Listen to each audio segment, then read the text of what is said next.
Comme je l'évoquais au début de notre célébration, nous avons peut-être moins l'habitude de cette célébration de la présentation de Jésus au temple, parce qu'elle n'est célébrée le dimanche que assez rarement. La dernière fois, c'était en 2020, si je ne me trompe pas, 2021, c'était la première année du confinement. La prochaine fois, vous l'avez retenu, ça sera en 2031. Voilà. Et généralement, la fête de la présentation, elle est donc célébrée plutôt en semaine. Ce qui fait que quand on parle de cette fête, quand on parle de la Chandeleur, quelle est la première idée qui vous traverse l'esprit? C'est quoi? La Chandeleur sont les crêpes. Ça, on ne l'oublie pas. On ne l'oublie pas. Et de fait, déjà depuis plusieurs semaines, c'était le cas au Super U de Cancale et à l'Intermarché, il faut que je donne plusieurs marques, autrement je vais avoir des problèmes, de Saint-Méloire, et bien sûr la supérette du Carrefour City. C'est bon, j'ai limité les dégâts. Il y avait déjà des promotions sur les farines, rhum, confiture et autres produits. Voilà. Mais fondamentalement, c'est une fête très riche qui mériterait qu'on lui laisse plus de place. Ça ne veut pas dire que je vais faire un sermon interminable, ne vous inquiétez pas. Pourquoi c'est une fête très riche? Parce qu'on fête beaucoup de choses. Fête de la lumière, c'est pour ça que vous avez ce cierge, Chandeleur, fête des chandelles. En fait, ça se comprend aussi par une christianisation d'une fête païenne, qui était la fête de la lumière, les lucanales. De fait, on est dans cette période de l'année où les jours rallongent, beaucoup plus que le saut d'une puce. Le saut d'une puce, ça vous évoque qui cette fois-ci? Sainte-Luce. À la Sainte-Luce, les jours grandissent du saut d'une puce. Alors c'est quand la Sainte-Luce déjà? Je ne sais plus. Décembre. Voilà. Maintenant, on profite beaucoup plus de la lumière. Donc, fête de la lumière. Fête de la lumière.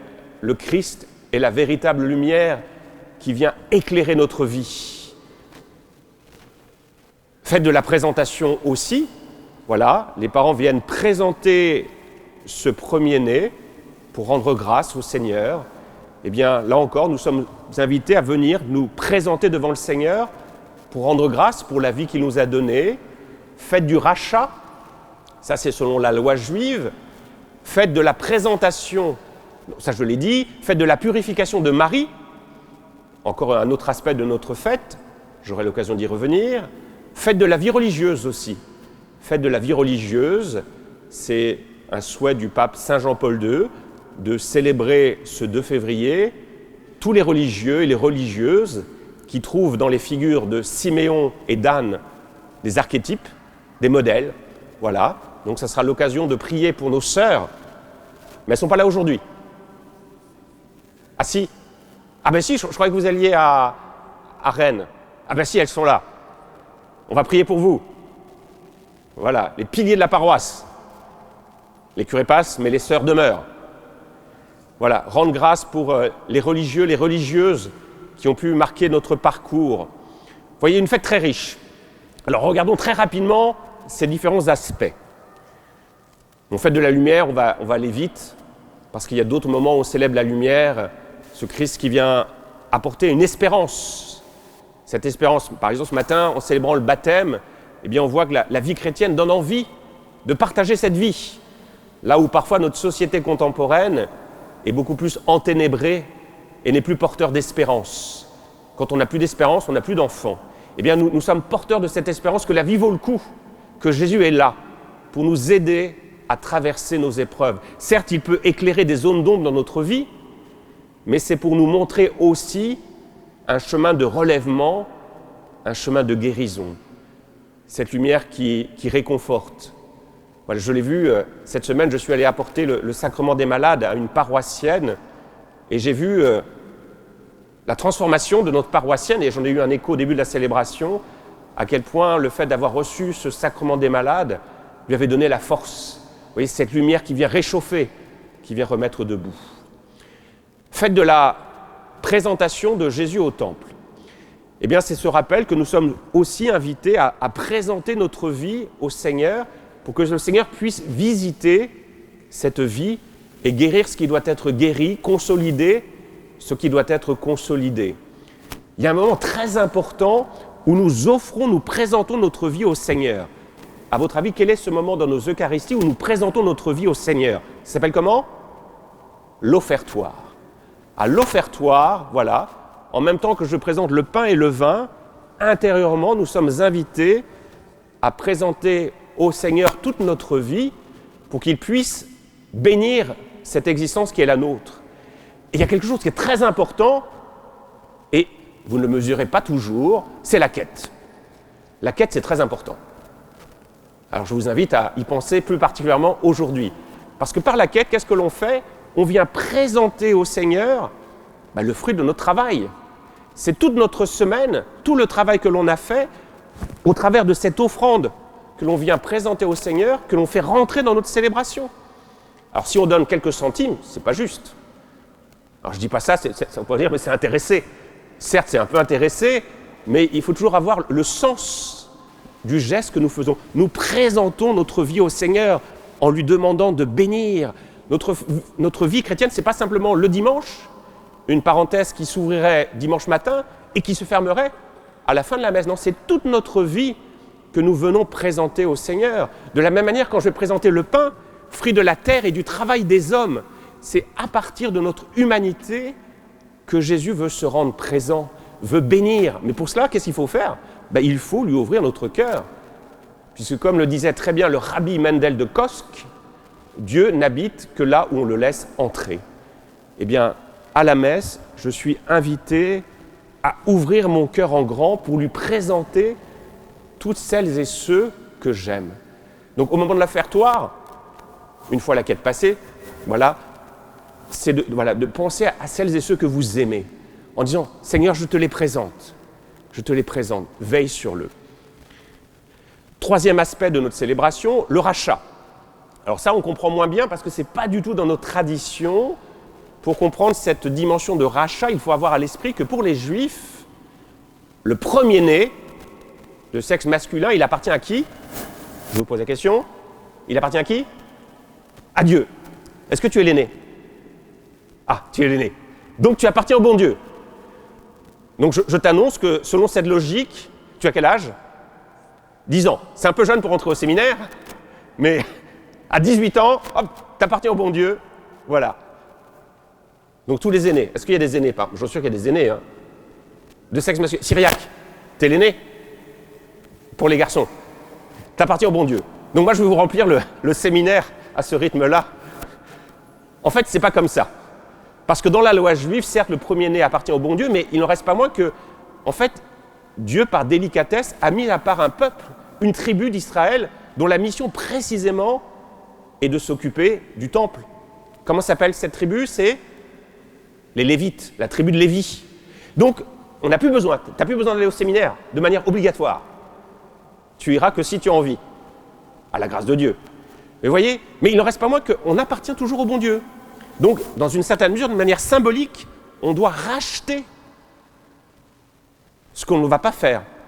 Parce qu'on n'ira pas au service du temps, mais racheter. Mais alors, on va dire, voilà, donc ça, c'est pas tellement dans nos traditions, je vous l'accorde, mais je trouve ça très beau, parce que ça nous dit quoi? Si on doit être racheté, c'est qu'on appartient à qui? On appartient au bon Dieu. La fête de la présentation du rachat nous dit que l'on appartient au bon Dieu. Souvent, on aime bien se vanter de son arbre généalogique, on se recherche des ancêtres vénérables, alors qu'on n'a pas besoin de le faire, puisqu'on appartient au bon Dieu.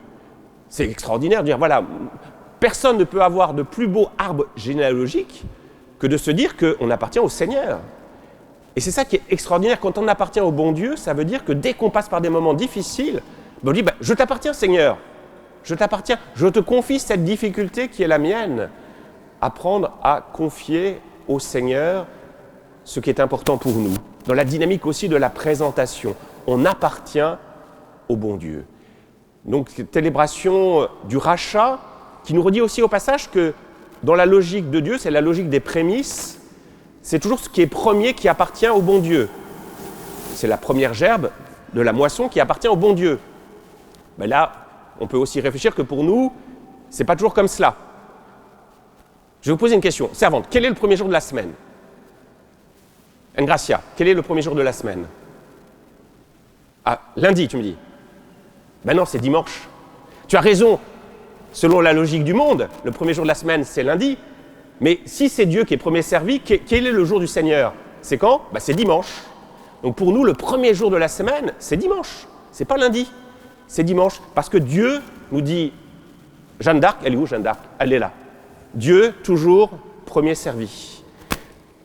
Le rachat nous redit ça aussi, Dieu premier servi. Et c'est pas comme ça qu'on procède généralement.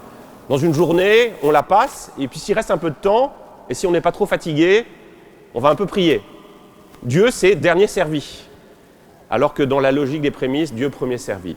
Avançons, rapidement. Fête de la purification de Marie. Alors ça nous échappe encore plus.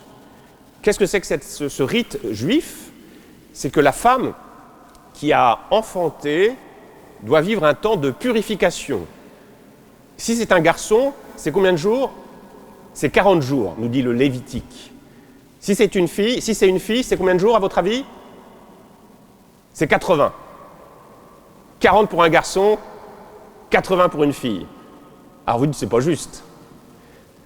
Alors pour comprendre ce rite de la purification, c'est ce que je dis à chaque fois. Moi je l'ai compris après une homélie où un prêtre me disait, expliquait que quand je vais célébrer la messe, il y a le calice. Le calice, il va recevoir quoi? Il va recevoir le sang du Christ. Il n'y a pas plus précieux qu'un calice qui reçoit le sang du Christ. Et une fois que tout le monde aura communié, qu'est-ce que je vais faire? Je vais purifier le calice avec un linge d'autel qui s'appelle le purificatoire. Pourquoi je dois le purifier? Parce que ce calice a contenu Dieu. Rien de moins que Dieu. Donc il doit être en quelque sorte rendu à son usage ordinaire pour qu'il puisse retrouver sa place dans la sacristie, mais il faut ce rite de purification. Donc ça veut dire que la femme qui a donné la vie, c'est la vie divine qu'elle a transmise. Dieu est venu passer par elle pour donner la vie. Donc ça dit, la fête de la purification, ça dit l'excellence, la grandeur. Il n'y a pas plus grand que de donner une vie. Et c'est pour ça que la femme doit être purifiée 2 fois, quand elle a donné naissance à une petite fille, parce que cette fille, elle aura aussi la possibilité de donner naissance. Donc elle est doublement sacrée, parce qu'elle va donner la vie. Et la vie, c'est quoi? C'est Dieu. Vous voyez, c'est une fête qui nous dit aussi la valeur inestimable de la vie et des femmes qui donnent naissance à des petits bébés. Dieu passe par une épouse et un époux, mais une épouse pour porter son enfant et pour faire que la création advienne. Dernier volet, ma conclusion, fête de la vie religieuse. Fête de la vie religieuse incarnée par Siméon et par la prophétesse Anne. Fête de la fidélité. Ces hommes, ces femmes ont donné leur vie. Siméon avait donné sa vie pour le Seigneur et jusqu'au bout, il a tenu. Et c'est au soir de son existence qu'il a cette grâce de recevoir ce petit bébé. Cette promesse qu'il avait reçue autrefois, elle trouve au soir de sa vie sa réponse. Eh bien, la fête de la vie religieuse, ça nous redit aussi l'importance de la fidélité dans nos engagements qu'incarnent les religieuses et les religieux. Alors prenons quelques instants au cours de cette célébration pour nous rappeler tous celles et ceux, tous ces religieux, religieuses qui ont pu marquer notre vie, qui nous ont aidés à devenir ce que nous sommes aujourd'hui, et nous pouvons les confier au Seigneur, les remercier pour leur fidélité. La fidélité, c'est la même racine que la foi. Donc les remercier pour leur foi qui nous porte. Parce que souvent, dans nos moments difficiles, nous avons besoin de la foi de nos frères pour nous aider à traverser ces temps de ténèbres, ces temps d'obscurité. Et les religieuses, les religieuses sont là.